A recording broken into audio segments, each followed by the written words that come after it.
Hey everybody, welcome to the 2014 Washington Pokemon Video Game Championship Regionals here in Seattle. This is Dewey, joined by Len. Hey, we're going to start the top 16 here in just a minute. In the first round, we have Randy Qua versus Gavin Michael. Yeah, it's going to be an interesting matchup. Both of these players have been world competitors last year, so hopefully a great match will be able to be shown to you guys back at home. Gavin's your reigning national champion. Randy's one of the top Canadian players. So. Arguably one of the best Canadian players right now. Both players finished X and 1, 7 and 1, 6 and 1, 7 and 1. I don't think that's. Don't think so?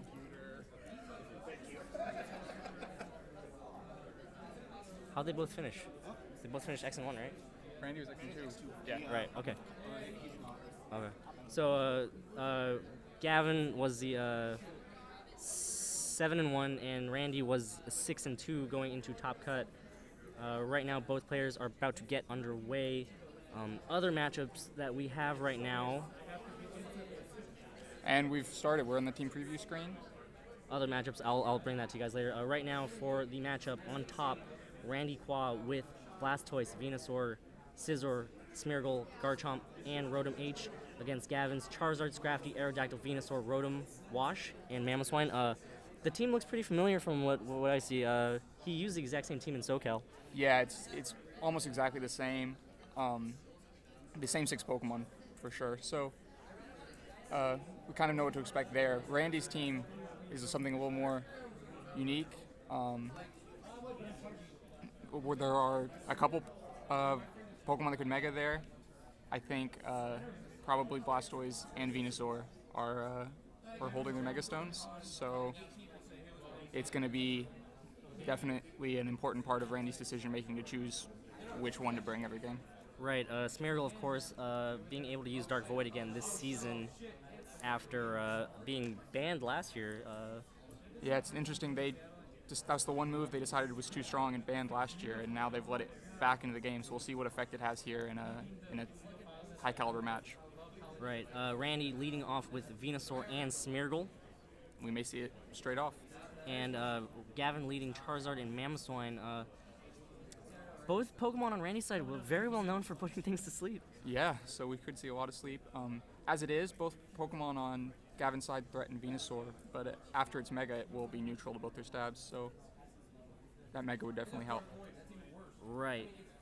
Gavin, of course, pretty well known to use Sun, so that actually helps Venusaur, though.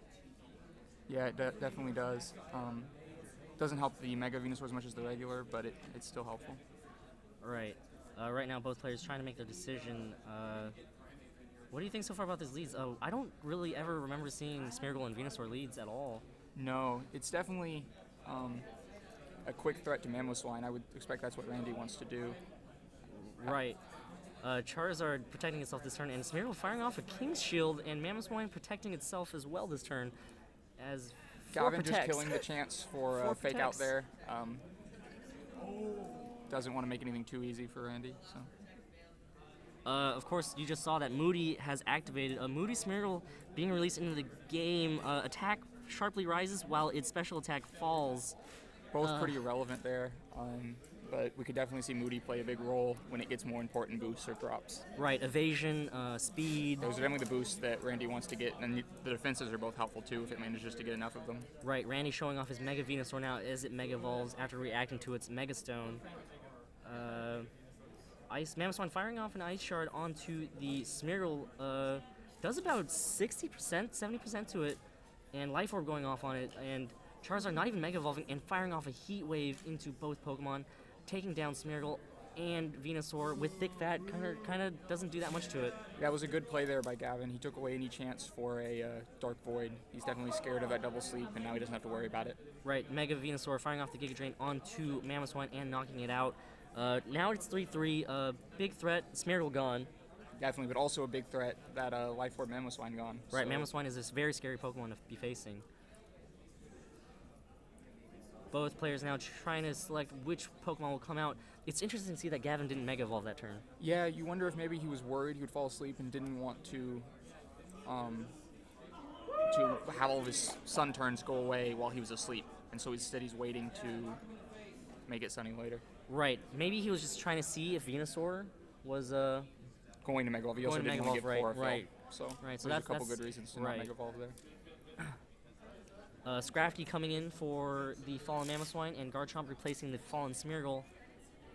And Intimidate going off from Scrafty onto Garchomp and Mega Venusaur. Mega Venusaur not minding that so much.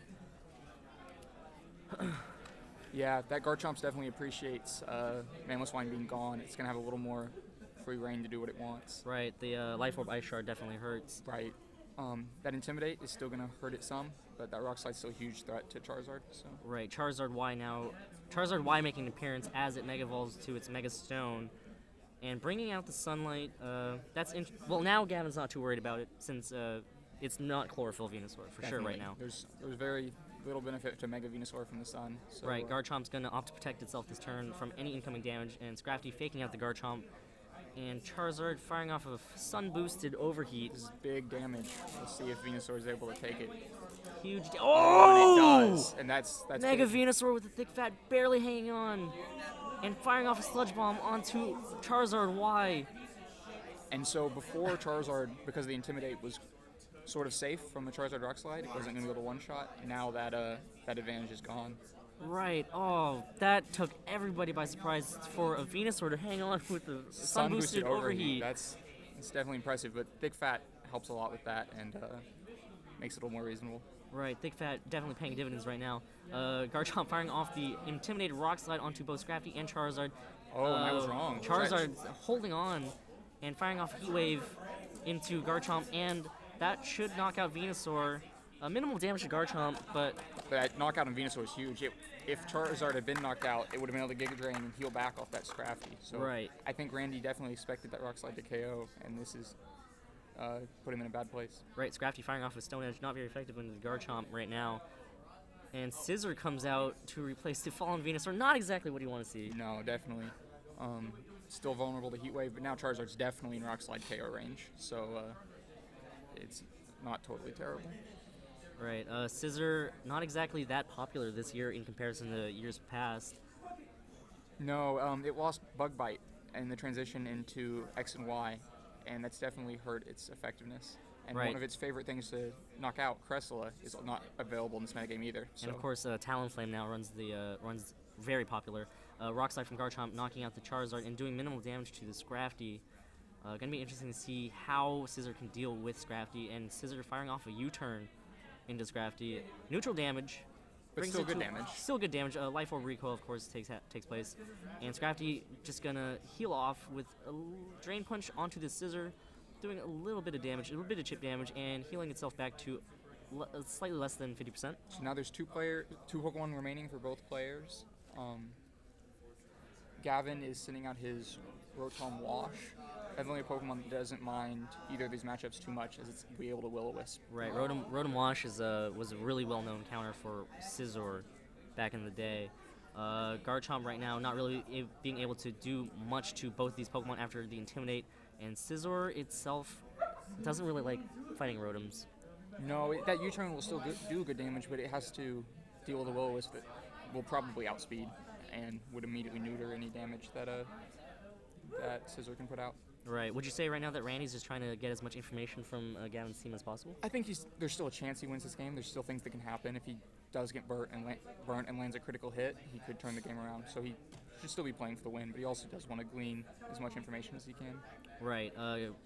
Randy firing off Rock Slides and doing a little bit of damage to both those Pokemon. U-turn, getting the knockout on the Scrafty. That is big. Yeah, a Rotom Flincher would put Randy right back into the game. And Life Orb damage slowly chipping Scizor away, and Rotom firing off a Thunderbolt onto the Scizor.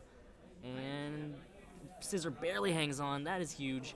And right now, Garchomp Scizor versus Rotom Wash. This is definitely interesting.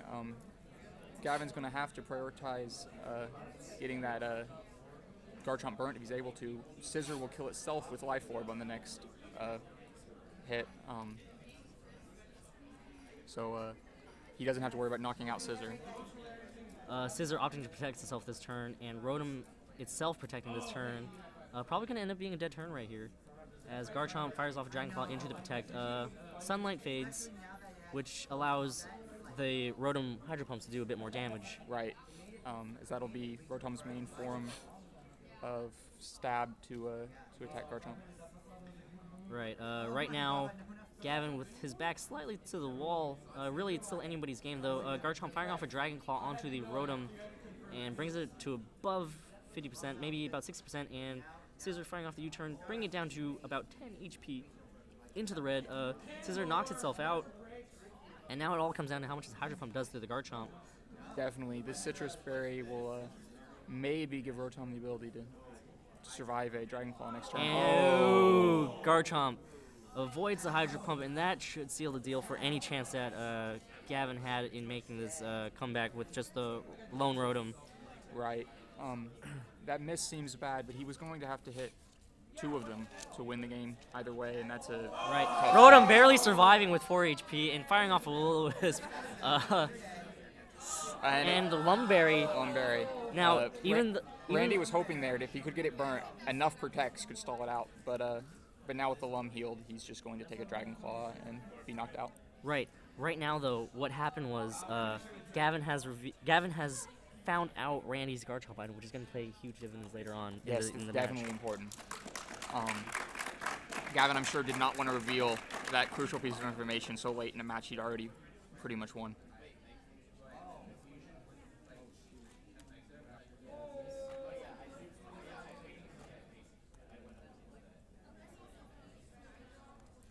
Len, how do you think both players will be able to adjust during this next upcoming battle? Well, there's Randy's definitely going to try to keep his Venusaur alive, and so he's going to know that he can't KO Charizard as easily as he thought with the Rock Slide, and based on that information, will hopefully be able to keep Venusaur alive a little more easily.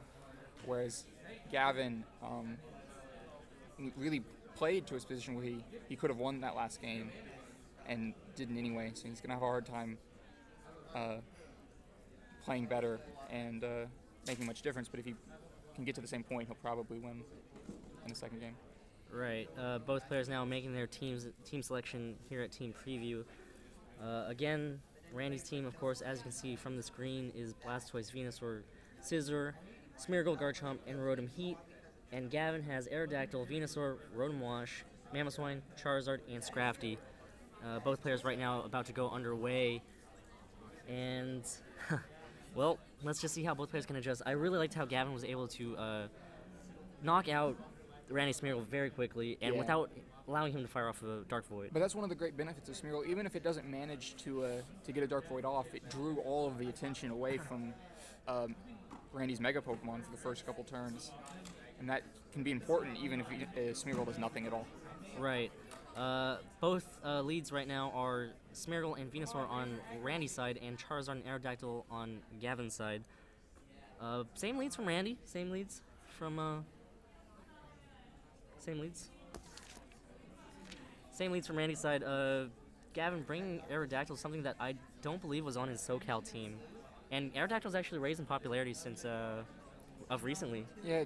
Aerodactyl is definitely powerful. It has Tailwind to help its teammates. Skydrop can do some damage while also preventing Pokemon from attacking for a turn in order to help its teammates. And the ever-important Rock Slide, obviously. So. Right, Rock Slide is such a good move in this format right now. Charizard Y revealing itself while Garchomp switches into Venusaur in hopes of taking some attacks. Smeargle using King's Shield. That's an interesting move on Smeargle. Well, definitely right now with 2 spread moves, they could both just go and KO Smeargle. He doesn't want to lose it that easily, while also allowing damage to a second Pokemon. It wouldn't even have the benefit of distracting Gavin. So this is a good move. Now Gavin can't completely ignore Garchomp on the next turn because that Rock Slide would be so powerful. Right. And we get evasiveness boost there. Evasiveness boost on Smeargle, that's huge.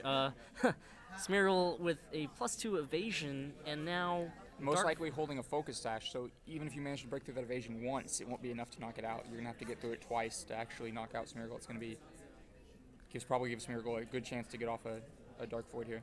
Right. Having both Pokemon fall asleep is such a dangerous thing to have happen. It is. It can really take those Pokemon out of the game if you can't wake up fast enough. I think this is an interesting play by Randy. He's using Follow Me to protect his Garchomp, and hoping the evasiveness is enough to keep Smeargle from actually taking damage while following me. Right, Charizard flinching, that is huge, and Moody goes off again, and speed rising sharply. Oh, that is huge. So evasiveness fell once. So this is the opposite of what Smeargle had last turn. So now it's gained a little bit of evasiveness and a little bit of speed, but not a double boost. Right. Either. What just happened was the evasiveness dropped once, but it's still +1 evasion, +2 speed. +2 speed Smeargle, that's faster than Scarf. It's a +1 speed Smeargle, but lost speed on that last last Lost speed on the last Moody? Okay. Right now, Smeargle, of course, always threatening with that Dark Void. Charizard opting to protect itself this turn from any damage. And Smeargle, again, choosing to follow me instead of putting things to sleep right now. He's trying to take advantage of that evasiveness boost he has, but as long as Gavin keeps using spread moves, it's not going to actually have much benefit. I'm not sure why Randy isn't going for a Dark Void here. Right, both Pokemon, again, just trading Rock Slides right now. That should be knockout on Aerodactyl. It is, and now Aerodactyl is down. Garchomp, Smeargle versus Gavin's 3 teams, and speed is rising sharply again. And now Smeargle's very fast. Smeargle is +3 speed right now, +1 evasiveness. Defense drops don't matter too much. Smeargle itself is a pretty frail Pokemon. No, and at that low health, any hit at this point is going to kill Smeargle, so the speed is what he's going to take advantage of to get off Dark Voids quickly before allowing one of Gavin's Pokemon to attack. Right, Mamoswine now replacing the fallen Aerodactyl. Of course, Mamoswine is Garchomp's worst enemy, worst nightmare to face off against. Smeargle, I mean, do you think Smeargle's gonna start Dark Voiding? I would like to see that, but at this point he does need to follow me to keep that Ice Shard from KOing Garchomp. So he could protect Garchomp and go for a Dark Void, or he needs to follow me to keep that Ice Shard from hitting. So we'll see what he opts to do. Right, Smeargle right now being so useful in his support move pool. Charizard being replaced by Rotom Wash, and Smeargle again fires off a Follow Me, redirecting any attacks back to Smeargle with that +1 evasion. Ice Shard coming out onto the Smeargle, and that is a knockout. Smeargle has fallen. Smeargle has not fired off a Dark Void yet. Yeah, I'm kind of surprised Randy never used any of the boosts he got to his advantage to get a Dark Void off. You would think that he would want to get both Pokemon put to sleep. Right, Garchomp firing off Rock Slides doing minimal damage to both Pokemon right now. Venusaur replacing the fallen Smeargle. Of course, we all know now that Venusaur is Mega Venusaur, but now the sunlight's out. Do you think Randy might just keep himself as Chlorophyll? No, because with an Ice Weakness and that Y4 Ice Shard Mamoswine out, he can't afford how much damage that would do quickly. And he can Giga Drain off both of these Pokemon to heal any damage he actually takes, so Mega Venusaur is in a very good place. Right, you called that. So Randy has now Mega Evolved into Mega Venusaur with Thick Fat, and Mamoswine opting to protect itself this turn. Does not want to eat another Giga Drain, as we saw how much damage it did last time. Venusaur firing off a Giga Drain onto the Rotom Wash. Good prediction there. Bringing it down to about 40%, and Rotom Wash using the Citrus Berry to heal back slightly above 50%. Garchomp firing off Dragon Claw into the Mamoswine Protect, and Hydro Pump should be able to get the knockout on Garchomp. And no, it barely hangs on because of Sunlight. Wow, that Sunlight definitely helped Garchomp there, even though it was Gavin's Sunlight. Sometimes you just gotta watch out for what you use. Sometimes things you use 5 turns before could possibly even backfire at the end of that 5 turns. They could. And while Garchomp doesn't seem that important against these two Pokemon, it's important that Randy keeps it alive to outspeed and KO the Charizard when it eventually comes out. So Randy does still value that Garchomp, even though it's not very good against the current matchups. Right, and can't forget that Venusaur will survive that overheat in the sun anyways. Yeah, which is incredible. That's monstrous. Garchomp firing off the Dragon Claw into the Mamoswine right now. Surprising that he didn't opt for the Ice Shard there. He's bold. Mamoswine firing on Icicle Crash onto the Venusaur, trying to get some chip damage to bring it into overheat range right now. And does about 60 or 40% to it. Life Orb damage recoil happens, and Rotom fires off a Will-O-Wisp onto the Mega Venusaur to burn it. This damage over time is definitely going to help Gavin be able to deal with the Venusaur that can be so difficult to knock out through normal means. And Venusaur firing off a Giga Drain onto the Rotom Wash to knock it out, and now it is Charizard and Mamoswine versus Venusaur and Garchomp, and one more from Randy. This just in though, Mike Selesky, who was the undefeated here, is currently up 1-0 in his set, and Thomas Mifflin, PBB, has won his set and advances to the top 8. So here, if Gavin allows a Rock Slide to happen, it will KO both Pokemon. And so he's going to be forced to try to Ice Shard the Garchomp. But since Randy also knows this, he can take full advantage of it. Right, Venusaur protecting itself this turn, and Mamoswine firing off an Ice Shard onto the Garchomp to get the for sure knockout, 4 times weakness with a few HP left anyways. So here I think Randy opted to just have Garchomp get knocked out and bring in his next Pokemon to better face these two. Right. Mamoswine almost knocked out from its own Life Orb recoil there. Charizard firing off a move into the Protect, so it does not matter, and Scizor comes out. And now this will be a way to knock out the Charizard that Mamoswine can't stop. And so it's going to be very difficult for Gavin to play out of this situation. Right, Scizor, of course, with so much priority in that Bullet Punch, Technician Bullet Punch. Charizard protecting itself this turn, and Scizor using Feint. Ooh! Charizard falling for the Feint, getting knocked out after protecting itself this turn. And it does not matter what happens unless an Earthquake critical hit happens. Mamoswine firing off an Earthquake. And is that enough to take out both Pokemon? It is not, and Mamoswine itself will fall to the Life Orb recoil, and Randy Qua taking the entire set. Yeah, Feint was a great play there, but I think Randy could have easily won with it or without it. But it's definitely cool to see. Feint is one of the more interesting moves. It breaks Protect, and Gavin's trying to stall for one more turn. Yeah, it takes a lot of prediction to use Feint correctly, but it does hit whether the opponent protects or not, so it would was a pretty safe play. Right. More news from other matches going on right now. Jason Winya, Articuno64, is currently up 1-0, and Tony Chiang, Chinese dude, is currently down 0-1 in his set. So those are the updates for you guys. Len, what did you think about that match overall? I think Randy played really well. Gavin maybe should have won the first game, but his win condition was still tenuous on having to hit 2 consecutive Hydro Pumps. And the second game was an easy win for Randy. He played very well.